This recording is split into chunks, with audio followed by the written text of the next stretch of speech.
Selamat pagi Indonesia.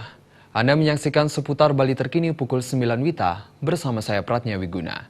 Pemirsa, seorang warga Ghana diamankan petugas imigrasi khusus kelas 1 Ngurah Rai atas dugaan kepemilikan paspor ganda.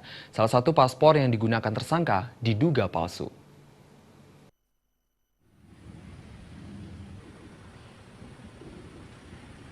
AM usia 39 tahun asal Ghana digelandang petugas imigrasi khusus kelas 1 Ngurah Rai usai diamankan saat tiba di Bandara Internasional Ngurah Rai, Bali. Petugas mengamankan perempuan itu setelah menunjukkan gerak-gerik mencurigakan. Saat petugas menggeledah barang bawaannya, petugas menemukan 2 paspor atas nama dirinya. Paspor yang digunakan AM diterbitkan di Prancis. Petugas menduga salah satu paspor yang digunakan AM palsu.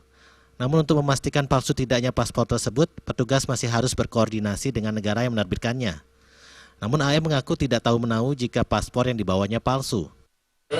Tindak lanjutnya tentu kami harus koordinasi dengan Prancis. Karena di paspor Prancis, benar enggak ini paspormu? Originalitas paspor tidak bisa imigrasi tentukan sendiri. Yang menentukan adalah instansi yang mengeluarkan. Yang mengeluarkan dalam hal ini pemerintah Prancis. Pemerintah Prancis yang harus mendeklar palsu atau tidak.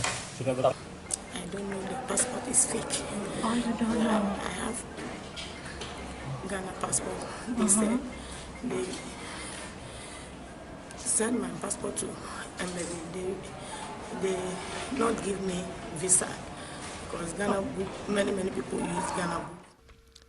AM sendiri mengaku masuk ke Bali hanya untuk transit dan tujuan utamanya adalah Selandia Baru. Petugas menduga AM terkait dengan jaringan terlarang. Tidak menutup kemungkinan AM menjadi korban perdagangan manusia atau human trafficking. Petugas kini tengah berkoordinasi dengan konsulat negara yang mengeluarkan paspor tersebut. Rai Suwantara, Bali TV. Nantikan seputar Bali terkini 1 jam mendatang. Selamat pagi dan sampai jumpa.